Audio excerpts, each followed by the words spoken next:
Hi viewers, আমি লিটন চন্দ্র Majumdar Liton BD এডুকেশনের পক্ষ থেকে তোমাদের স্বাগত। বন্ধুরা, অন্যান্য দিনের মতো আজ আমি তোমাদের সামনে উপস্থিত হয়েছি সেই গুরুত্বপূর্ণ জিনিস ন্যারেশন। অর্থাৎ আমি বলতে চাচ্ছি গুরুত্বপূর্ণ এ কারণেই আমরা অনেক আছি যারা স্কুল পর্যায়ে অথবা চাকরি অথবা ভর্তি কোনো এক পর্যায়ে ন্যারেশন করতে বললেই আমাদের বুকটা কেমন জানি আটকে ওঠে। হ্যাঁ বন্ধুরা, সেই দিক থেকে আমি বলছি, আজ তোমরা যারা আমাদের এই চ্যানেলের সাথে যুক্ত রয়েছো অথবা আজ যারা নতুন রয়েছো তাদেরকে আমি অনুরোধ করব ভিডিওটি না টেনে কেবলমাত্র 15টি মিনিট ব্যয় করার জন্য। আমরা এই ন্যারেশনকে মাত্র 2টি ক্লাসের মধ্য দিয়ে শেষ করব। অর্থাৎ আমরা প্রথমে ন্যারেশন সম্পর্কে বিস্তারিত জেনে নেব এবং আমরা চার্ট জেনে নেব, দেন আমরা এক্সারসাইজ শুরু করব। মাত্র 5টি নিয়মের মধ্য দিয়ে আমি আশা করি তোমাদেরকে সম্পূর্ণভাবে ন্যারেশন কমপ্লিট করতে সক্ষম হব। এটা আমি খুব আত্মবিশ্বাসের সাথে বলছি। তোমরা যারা টেন্সে দুর্বল আছো তাদেরও খুব একটা সমস্যা হবে না। আমি দীর্ঘ অভিজ্ঞতার আলোকে আমি এই চার্টটি সাজিয়েছি। তো ভিউয়ার্স, আমি তোমাদেরকে বলবো যারা নতুন আছো এখনও চ্যানেলটি সাবস্ক্রাইব করোনি তারা ভিডিওটি না টেনে দেখবে এবং আমার কথার সত্যতা প্রমাণ করার চেষ্টা করবে। ভিডিওটি কেমন হলো লাইক কমেন্টস দিয়ে জানাবে। যারা নতুন আছো তারা চ্যানেলটি সাবস্ক্রাইব করবে এবং পাশে থাকা বেল আইকনটি পুশ করবে যাতে আমার তৈরি করা সবগুলো ভিডিও প্রথমেই তোমার কাছে পৌঁছে যায়। ওকে ভিউয়ার্স, আমরা আমাদের কাজ শুরু করি। ন্যারেশন করতে গেলে আমাদের প্রথমেই জানতে হবে ন্যারেশনটা কি। আসলে ন্যারেশনটা হলো উক্তি। এটা 2 ভাগে বিভক্ত, একটা হলো ডাইরেক্ট আর একটা হলো ইনডাইরেক্ট। ডাইরেক্ট মানে হলো সরাসরি, অর্থাৎ বক্তার মুখের কথা, বা আমি এখন এই মুহূর্তে যে কথা বলছি এই কথাটাই আবার তুমি বাসায় গিয়ে কাউকে বলবে। তাহলে আমার কথা আমি যেভাবে বলছি, আমার কথাটা মুখ থেকে আমার নিঃসৃত সেটা ডাইরেক্ট। আমার মুখের কথাটা তুমি ঘুরিয়ে যখন তুমি বাসায় বলবে সেটা হলো ইনডাইরেক্ট। তাহলে ডাইরেক্ট ন্যারেশন এবং ইনডাইরেক্ট ন্যারেশন এই দুইয়ের ভিতরে আমরা যদি ভালোভাবে পেজগুলো বুঝে নিতে পারি তাহলে নাম্বার 1, পাংচুয়েশন করতে তোমার সময় ব্যয় করতে হবে না। নাম্বার 2, ভর্তি চাকরি বিভিন্ন দিকে তুমি কাজ করতে পারবে, এমনকি শূন্যস্থান করার জন্য তুমি সহযোগিতা পাবে। ভিউয়ার্স, আমাদের প্রথমেই জানতে হবে ন্যারেশন করতে গেলে ডাইরেক্ট এবং ইনডাইরেক্ট জিনিসটা কি। আমি একটা সেন্টেন্স তোমাদের জন্য লিখে রেখেছি। Kamal said, comma inverted comma, I am ill.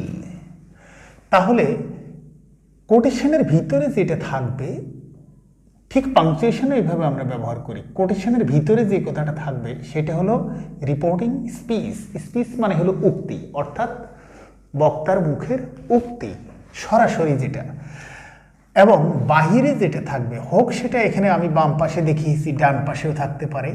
তাহলে যেটা থাকবে সেটা হলো রিপোর্টিং ভার্ব। আমি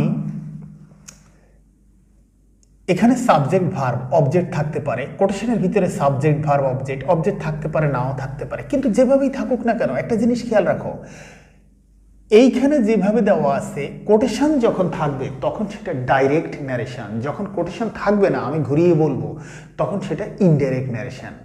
অর্থাৎ এ থেকে আমরা বলতে পারি সাবজেক্ট ভার্ব অবজেক্ট। আমরা যদি এই দুইটা সেন্টেন্সকে যুক্ত করার জন্য বন্ধুরা আমরা জানি একটা সেন্টেন্স কেবলমাত্র একটি ভার্ব ধরে রাখতে পারে। তাহলে এখানে যে দুইটা সেন্টেন্সে দুইটা ভার্ব দেখা যাচ্ছে অথবা দুইটা সাবজেক্ট দেখা যাচ্ছে, কিভাবে আমি সেটা যুক্ত করব একবার ভেবে দেখো। আমরা সেটা করব অবশ্যই একটা কনজাংশনের মধ্য দিয়ে। তাহলে কনজাংশনটা কি হবে এবং সেন্টেন্সটা কি ধরনের, অর্থাৎ আমি 5টা সেন্টেন্স হিসাব রাখবো এবং 5টা কনজাংশন হিসাব রাখবো, তাতেই আমার নারেশন করা হয়ে যাবে। বিশ্বাস না হয় আমরা সেটা এখন প্রমাণ করে দেখব। তাহলে আমি প্রথম একটা ছক এঁকেছি সেন্টেন্স। আমরা জানি সেন্টেন্স 5 প্রকার: assertive, interrogative, imperative, optative, exclamatory. তারপরে আমি লিখেছি রিপোর্টিং ভার্ব, অর্থাৎ সেইড কিভাবে আমরা পরিবর্তন করব সেটা আমরা প্রত্যেকটা সেন্টেন্সের সামনে সেটা দেখাবো। দেন আমি রেখেছি কনজাংশন। কেন কনজাংশন? আমি যখন কামাল সেইড এ কথাটা বলবো, আই এম ইল কথাটা যখন আমি যুক্ত করব, তখন এই কমা এবং কোটেশনের পরিবর্তে সেই জায়গাটাতে আমি একটা কনজাংশন ব্যবহার করব।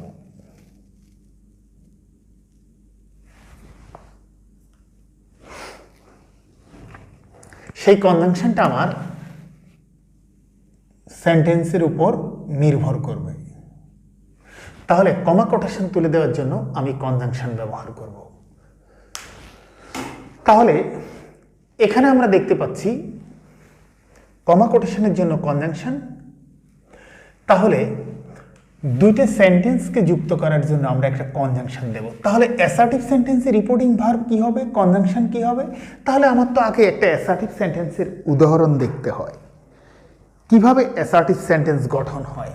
আমি যদি গঠনের দিক থেকে দেখি, তাহলে অ্যাসার্টিভ সেন্টেন্সে আমি বলবো আগে সাবজেক্ট, পরে ভার্ব, পরে অবজেক্ট এবং শেষে ফুল স্টপ। এই হলো অ্যাসার্টিভ সেন্টেন্স। যদি আমি উদাহরণ দেই, আই অ্যাম ইল, এটাকে এই যে আমি সেন্টেন্স কোটেশন দিয়ে রাখছি, অর্থাৎ এই কোটেশনের ভিতরে যেটা সেটা এখানে থাকবে। এই সেন্টেন্সের উপর ভিত্তি করে আমাকে কনজাংশন লিখতে হবে এবং রিপোর্টিং ভার্ব পরিবর্তন করতে হবে। অর্থাৎ এই সেন্টেন্সের উপর ভিত্তি করে আমাকে কনজাংশনটা বসাতে হবে এবং এইটার ভিত্তি করে আমাকে সেইড অর্থাৎ রিপোর্টিং ভার্বটা পরিবর্তন করতে হবে। তাহলে ভিউয়ার্স, আমি অ্যাসার্টিভ সেন্টেন্স লিখলাম, assertive sentence I am ill লিখলাম। তাহলে আমি যদি বলি কামাল সেইড, কমা কোটেশন শুরু, আই এম ইল, তাহলে এটাকে আমি কি করে ন্যারেশনে পরিবর্তন করব? এখন আমার মনে রাখতে হবে অ্যাসার্টিভ সেন্টেন্স যখন হবে, অর্থাৎ সাবজেক্ট, ভার্ব, অবজেক্ট এবং ফুল স্টপ, তাহলে সেটা অ্যাসার্টিভ সেন্টেন্স। তাহলে অ্যাসার্টিভ সেন্টেন্সে মনে রাখতে হবে কনজাংশন হবে সে, সেইড। কনজাংশন হবে আমাদের সে, প্রেজেন্ট টেন্সে হলে সে, পাস্ট টেন্সে হলে সেইড, এবং কনজাংশন হবে দ্যাট। অর্থাৎ অ্যাসার্টিভ সেন্টেন্সে কনজাংশন হবে দ্যাট। তাহলে আমরা বলতে পারি, এটাকে বলতে পারি Kamal said I am ill. তাহলে অ্যাসার্টিভ সেন্টেন্স যেহেতু আই অ্যাম ইল আছে, তাহলে কামাল সেইড, এখানে সেইড আছে, আমি তো তাহলে এখানে সেইডকে রাখতে পারি। কেন? সেইড তো আমার অ্যাসার্টিভ সেন্টেন্সে সেইড আমি ব্যবহার করতে পারি। তাহলে আমি বলবো কামাল সেইড, যেহেতু এখানে সেইড আছে, কামাল সেইড, কনজাংশন বলবো that, Kamal said that. I হয়ে যাবে কামাল নিজে, কামাল নিজে। তাহলে আই হয়ে যাবে কামালের পরিবর্তে he. I said that he, I এর সাথে এম হয়, হি এর সাথে ইজ হবে, হি ইজ ইল। তাহলে বন্ধুরা দেখো, আমি যদি বলি I said that he is ill, অর্থাৎ Kamal said that he is ill. তাহলে সমস্যাটা কোথায় হচ্ছে?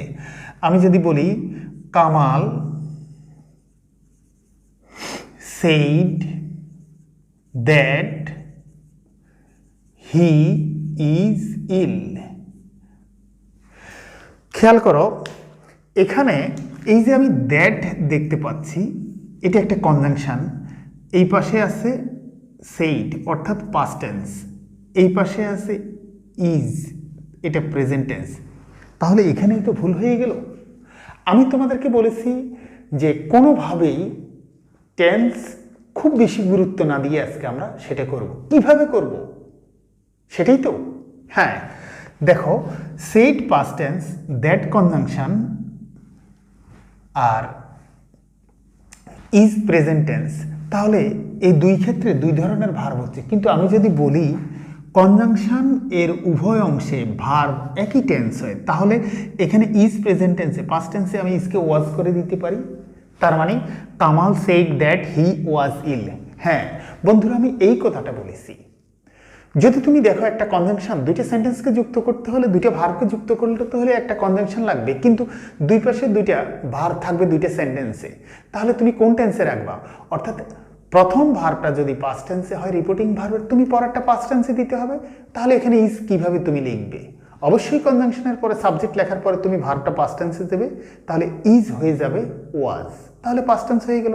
আমরা জানি এম ইজ আর প্রেজেন্ট টেন্সে, ওয়াজ আর পাস্ট টেন্সে, তাহলে রইল না আর কোনো টেন্সের খুব একটা চাপ। এখন শুধু কনজাংশন এবং 5টা সেন্টেন্স মনে রাখতে হবে। আমি কথা দিলাম মাত্র 5টা সূত্র দিয়ে সেটা তোমাদেরকে শেষ করব।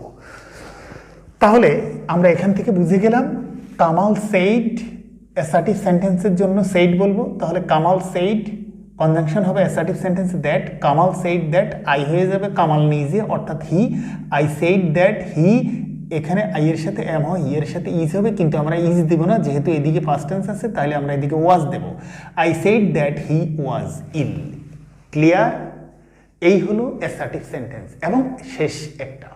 তাহলে অ্যাসার্টিভ সেন্টেন্স শেষ, এবার আমরা ইন্টারোগেটিভ শুরু করব। ইন্টারোগেটিভের ক্ষেত্রে আমার আগে ইন্টারোগেটিভ সেন্টেন্সটা কী ধরনের সেটা আমার বুঝে নিতে হবে। আমি একটা ইন্টারোগেটিভ সেন্টেন্স লেখার চেষ্টা করি।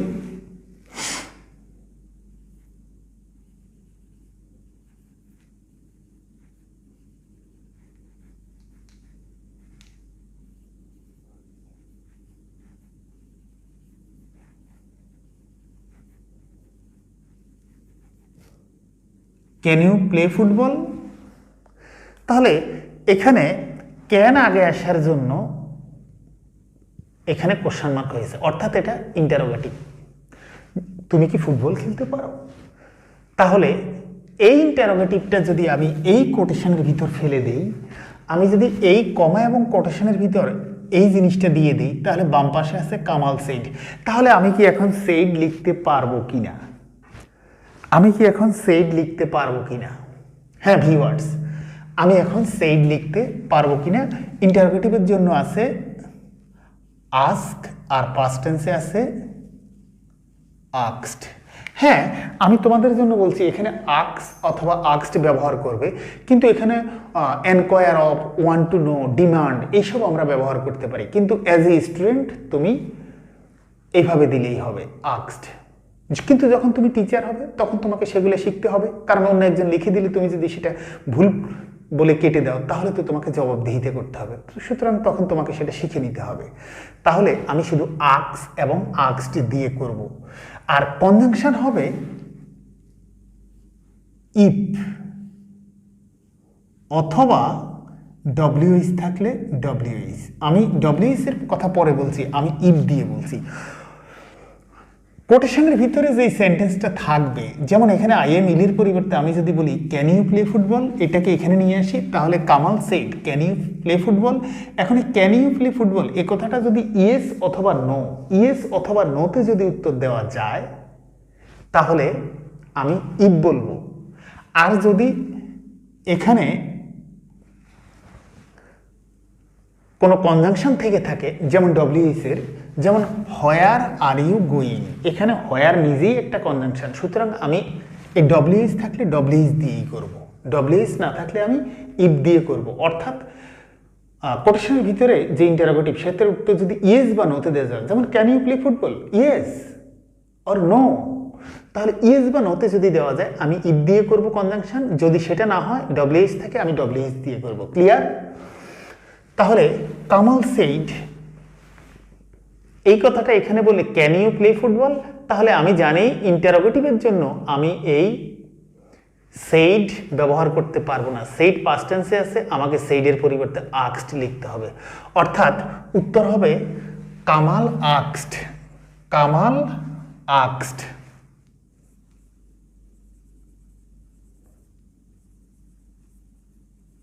আস্কড।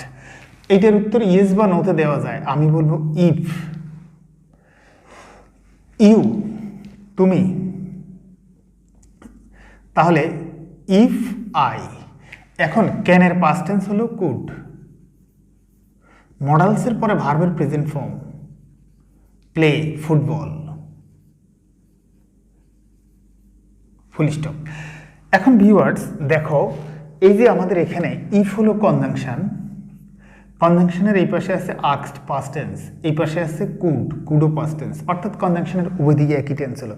তাহলে যখন এই সেন্টেন্স অ্যাসার্টিভ তখন সেইড ব্যবহার করলাম, কিন্তু যখন এটা ইন্টারোগেটিভ তখন আমি আস্কড ব্যবহার করলাম। আর কনজাংশন ইয়েস বা নো এর জন্য ইফ ব্যবহার করলাম। টেন্সের যন্ত্রণা না, সেটা লাগলো না। কেন? কনজাংশনের এই পাশে পাস্ট টেন্স, এই পাশে ক্যান আমি কুড করে দিলাম, হয়ে গেল ক্যানের পাস্ট টেন্স কুড। ক্লিয়ার? হ্যাঁ, এখন আমরা ইন্টারোগেটিভের আমরা এটাকে একটা ডব্লিউএস দিয়ে করার চেষ্টা করব। ডব্লিউএস দিয়ে যখন করব তখন আমরা যদি বলি হোয়ার আর ইউ গোয়িং, তুমি কোথায় যাচ্ছ? তাহলে এটা যদি কোটেশনের ভিতরে হয়, বাম পাশে কিন্তু আমার কামাল সেইড আছে, তাহলে কোটেশনের ভিতরে যদি এটা হয়, এখন আমাদের হোয়ারটা অবশ্যই ডব্লিউএস কোশ্চেন, অর্থাৎ নিজেই একটা কনজাংশন। তাহলে এটার জন্য আমি বলবো কনজাংশন হোয়ারই থাকবে, অর্থাৎ কামাল সেইড, সেইড তো আমি লিখতে পারবো না, আমাকে বলতে হবে আস্কড। কামাল আস্কড, আমি হোয়ার নিজে লিখতে হবে, হোয়ার আই, ইউর পরিবর্তে আই লিখলাম। এখন আই ইউর সাথে আর হয়, আই এর সাথে এম হয়, এম লিখলে তো এই ডব্লিউএস এর জন্য, এই কনজাংশনের জন্য এইদিকে পাস্ট টেন্স, এদিকে তো এম লিখলে প্রেজেন্ট টেন্স হয়ে যাবে। তাহলে আই এর সাথে এম না লিখে আমি লিখবো আই ওয়াজ গোয়িং। তাহলে ভিউয়ার্স ফুল স্টপ। দেখো ভিউয়ার্স, হোয়ারের এই পাশে আছে আস্কড পাস্ট টেন্স, এই পাশে ওয়াজ পাস্ট টেন্স, ওকে, টেন্সের কোনো যন্ত্রণা রইল না। অর্থাৎ কনজাংশনের উভয় পাশে টেন্স একই ধরনের হয়। তাহলে কখন গন্ডগোল হয়? কেবলমাত্র চিরন্তন সত্য। আমরা জানি চিরন্তন বা অভ্যাসগত সত্য কখনো পরিবর্তন হয় না ন্যারেশনের ভাষায়, ভয়েসের ক্ষেত্রে এটা যেভাবে আছে সেভাবেই থাকে। তাহলে আমরা ইন্টারোগেটিভ করে ফেললাম। আশা করি কিছুটা হলেও তোমাদের ঝামেলা শেষ হয়েছে অ্যাসার্টিভ এবং ইন্টারোগেটিভের ক্ষেত্রে। আমি এখন ইম্পারেটিভ করব। অর্থাৎ ইম্পারেটিভের ক্ষেত্রে আগে তোমার জানতে হবে ইম্পারেটিভ সেন্টেন্স কাকে বলে। যেই সেন্টেন্স দ্বারা আদেশ,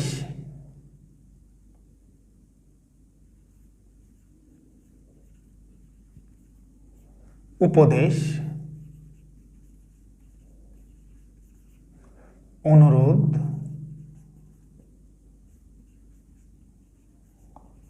নিষেধ, প্রস্তাব, এইগুলো বোঝায়, তাকে ইম্পারেটিভ সেন্টেন্স বলে। আমি তোমাদের বোঝার জন্য আরেকটু বলে রাখছি, ইম্পারেটিভ সেন্টেন্স হলো ভার্ব প্লাস অবজেক্ট অথবা লেট দিয়ে শুরু হইতে পারে। তাহলে এইভাবে আমরা ইম্পারেটিভ সেন্টেন্স গঠন করতে পারি। তাহলে ইম্পারেটিভ সেন্টেন্সে ভার্ব আর অবজেক্ট আর ফুল স্টপ, এটা হলো আসল কথা। ইম্পারেটিভের সাথে অ্যাসার্টিভের ব্যবধান কোথায়? অ্যাসার্টিভের subject, verb, object, full stop. Imperative সেন্টেন্সে ভার্ব এবং অবজেক্ট, সেটা দিয়ে ফুল স্টপ অথবা লেট থাকতে পারে। তাহলে ইম্পারেটিভ সেন্টেন্স কাকে বলে? যে সেন্টেন্স দ্বারা আদেশ, উপদেশ, অনুরোধ, নিষেধ, প্রস্তাব এইগুলো বুঝে তাকে ইম্পারেটিভ সেন্টেন্স বলে। তাহলে দেখো সেইড কি করে, আগে আমি এক একটা সেন্টেন্স লিখি। আদেশ, আদেশের ক্ষেত্রে আমি বললাম ডু দ্য ওয়ার্ক। আদেশের ক্ষেত্রে আমি বললাম কোটেশনের ভিতরে ডু দ্য ওয়ার্ক, কাজটি করো। উপদেশের ক্ষেত্রে আমি বললাম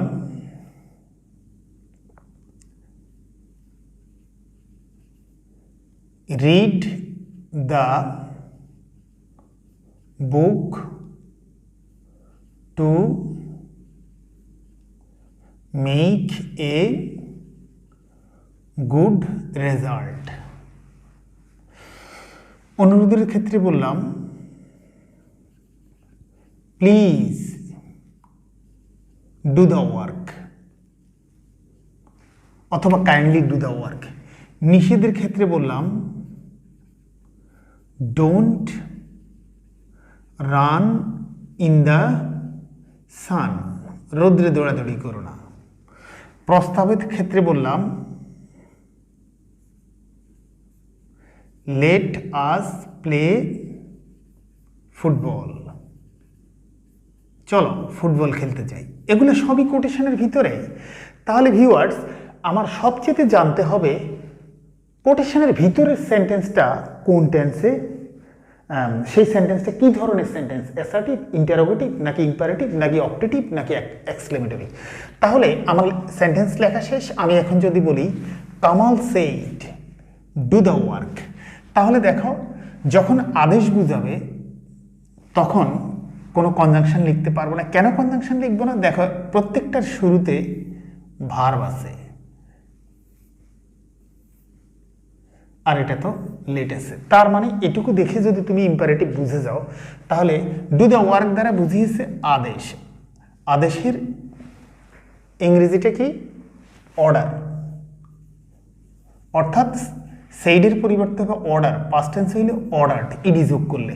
উপদেশ হলো অ্যাডভাইস, ADVISE, আমি একটা ডি দিলেই পাস্ট টেন্স হয়ে যাবে। অনুরোধ হলো রিকোয়েস্ট, এটার সাথে ইডি দিলেই রিকোয়েস্টেড পাস্ট টেন্স হয়ে যাবে। নিষেধ হলো ফরবিড, এটার পাস্ট টেন্স হলো ফরবেইড। আর প্রস্তাব হলো প্রপোজ, ইএসএ একটা ডি দিলেই পাস্ট টেন্স হয়ে গেল, প্রপোজড। ভিউয়ার্স, এই চারটা ক্ষেত্রে আমি কোনো কনজাংশন দিতে পারবো না, আমি টু দিতে হবে। আর কেবলমাত্র প্রস্তাব বুঝিলে আমাকে দ্যাট দিতে হবে।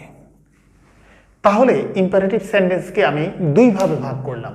যখন ইম্পারেটিভ সেন্টেন্সের কনজাংশন বসে না, এটা আমি আগে মনে রাখবো, বলবো যদি প্রস্তাব বুঝে তাহলে দ্যাট হবে। আসলে ইম্পারেটিভ সেন্টেন্সে তো সাবজেক্টই থাকে না, কিন্তু যখন লেট থাকবে তখন দ্যাট হবে। তা না হলে আমি টু দিয়ে করব, কিন্তু আমরা জানি টু এর পরে ভার্বের প্রেজেন্ট ফর্ম বসে। তো চলো আমরা একটা একটা করে বলার চেষ্টা করি। আমি প্রথমেই যদি বলি Kamal said do the work, আমি যদি বলি কামাল সেইড কমা কোটেশন শুরু ডু দ্য ওয়ার্ক, কাজটি করো। ভিউয়ার্স দেখো, ডু দ্য ওয়ার্ক এটা ইম্পারেটিভ, তাহলে ইম্পারেটিভ জন্য এটা আদেশ বুঝিয়েছে, তাহলে সেইড হয়ে যাবে order. Kamal order, said past টেন্সে এই কারণে অর্ডার্ড, কামাল অর্ডার্ড। আর কনজাংশন নাই, এখানে প্রিপোজিশন টু। কমা কোটেশনের জন্য আমি টু লিখবো, টু এর পরে ভার্বের present form do the work, full stop, শেষ। ভিউয়ার্স শেষ, ইম্পারেটিভের একটা শেষ করলাম।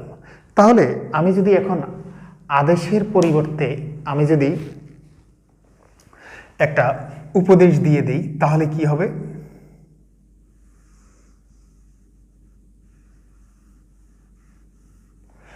উপদেশের ক্ষেত্রে আমি যদি বলি read the book to make a good result,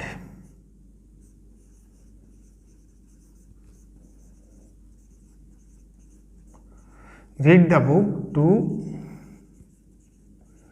make a good result। তাহলে এটা যে উপদেশ, তাহলে সেইডের পরিবর্তে হবে কামাল রিকোয়েস্ট, কামাল অ্যাডভাইসড। কেন? সেইড পাস্ট টেন্সে, সেখানে অ্যাডভাইস, অ্যাডভাইস মানে উপদেশ দেওয়া। তাহলে এই যে এখানে মূল ভার্ব আছে আর অবজেক্ট আছে, এটা ইম্পারেটিভ, তাহলে আমি কমা কোটেশনের জন্য দেব টু। তাহলে কামাল অ্যাডভাইসড টু রিড ভার্বের present form, read the work, read the book to make a good result, two make a good result. তাহলে এটা হলো আমাদের উপদেশ। এখন আমরা একটা অনুরোধ বুঝাবো।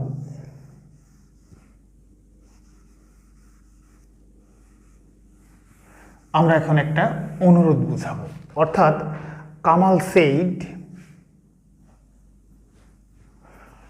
Said please do the work. Viewers, এখানে প্লিজ কথাটার জন্য আমরা অনুরোধ বুঝতে পারছি। এই যে প্লিজ কথাটার জন্য অনুরোধ বুঝতে পারছি, তাহলে উত্তর হবে কামাল সেইড হয়ে যাবে রিকোয়েস্টেড। এই যে অনুরোধের ক্ষেত্রে রিকোয়েস্টেড, সেইড পাস্ট টেন্সে, এখানে রিকোয়েস্টের সাথে ইজি। কামাল রিকোয়েস্টেড, প্লিজ আমরা লিখবো না, এখানে সে কনজাংশন নাই, প্রিপোজিশন টু এর পরে ভার্বের present form do the work. তাহলে আমরা অনুরোধ করে ফেললাম। এবার আমি নিষেধের ক্ষেত্রে করব।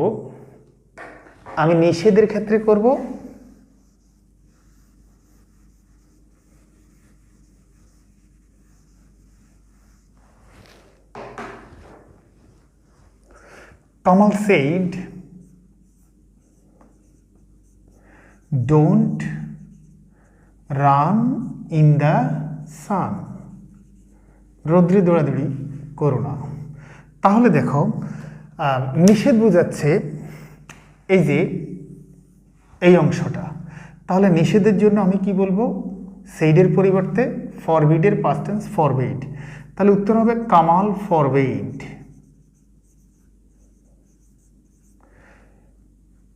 টু, আচ্ছা, Kamal forbid to run in the San. Forbid to run in the San.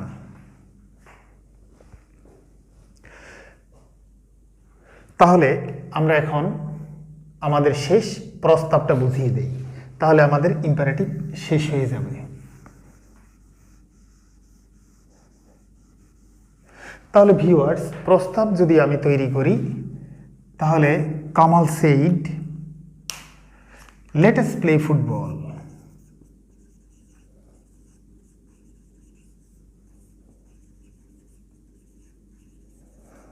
Kamal said, late us play football.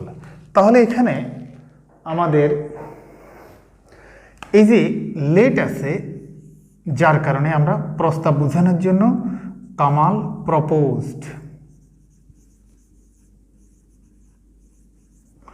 Kamal proposed. তাহলে এই যে আমাদের প্রপোজড, কেন? সেইড পাস্ট টেন্সে প্রস্তাব বুঝাইলে প্রপোজ হয়। তাহলে আমরা যদি বলি কামাল প্রপোজড, কনজাংশন কিন্তু আমাদের that. Kamal proposed that. Let us equal to we should, we should equal to they would. Let us equal to we should, আর বলবো দে উড। মডেলসের পরে ভার্বের প্রেজেন্ট ফর্ম হবে, তাহলে প্লে ফুটবল।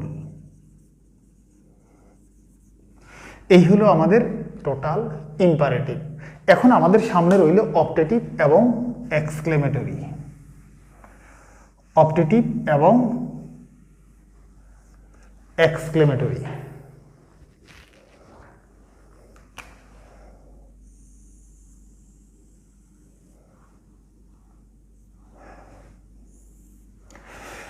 তাহলে ভিউয়ার্স, আমরা জানি অপটেটিভ সেন্টেন্স কাকে বলে? যে সেন্টেন্স দ্বারা ইচ্ছা বা প্রার্থনা বোঝায় তাকে অপটেটিভ সেন্টেন্স বলে। এখন ইচ্ছা হলো উইশ, পাস্ট টেন্সে ইডি, তাহলে সেইডের পরিবর্তে উইশ বা উইশড হবে। প্রার্থনা হলো pray,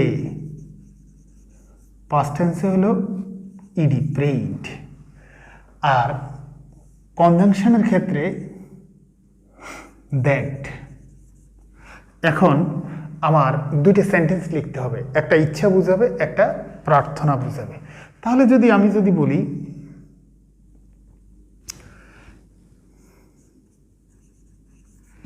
had I the wings of a bird, আমার যদি পাখির মতো ডানা থাকতো, অথবা I wish I were a millionaire. আর যদি প্রার্থনা বলি তাহলে হবে মে গড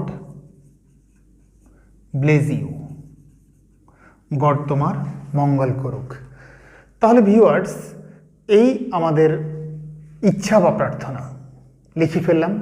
তাহলে আমরা যদি বলি Kamal said had I the wings of a bird, তাহলে এটা যেহেতু ইচ্ছা বুঝিয়েছে আমি বলবো Kamal wished if he had been the wings of a bird, had been the wings of a bird. এখন প্রার্থনার ক্ষেত্রে যদি বলি Kamal said may God bless you, তাহলে কনভেনশন আমার দ্যাট। প্রার্থনার জন্য আমরা সেইডের পরিবর্তে বলবো প্রেইড। তাহলে Kamal prayed that God might bless me. এখন আমরা এক্সক্লেমেটরির ক্ষেত্রে বলবো যেই সেন্টেন্স দ্বারায় আনন্দ, দুঃখ, অবাক এইসব বুঝে তাকে এক্সক্লেমেটরি সেন্টেন্স বলে। এখন এক্সক্লেমেটরি সেন্টেন্সের ক্ষেত্রে আনন্দ বোঝানোর জন্য আমরা বলবো এক্সক্লেইম, পাস্ট টেন্সে এক্সক্লেইমড উইথ জয়। দুঃখ বোঝানোর জন্য বলবো এক্সক্লেইমড উইথ সরো। আর অবাক বোঝানোর জন্য বলবো এক্সক্লেইম উইথ ওন্ডার।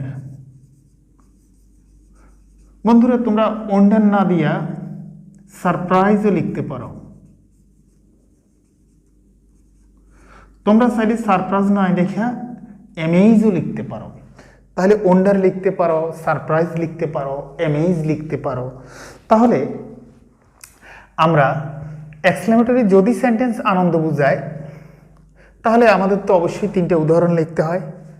আমি আগেই বলেছি তোমাকে আগে কোনটা কোন সেন্টেন্স সেটা জানতে হবে কোটেশনে। তাহলে আমি আনন্দের জন্য যদি বলি hurray, hurray we have won the game, আমরা খেলায় জয়লাভ করেছি।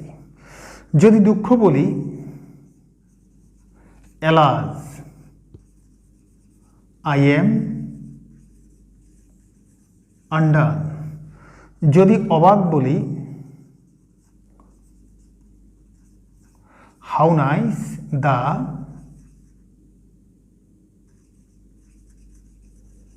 Scenery is.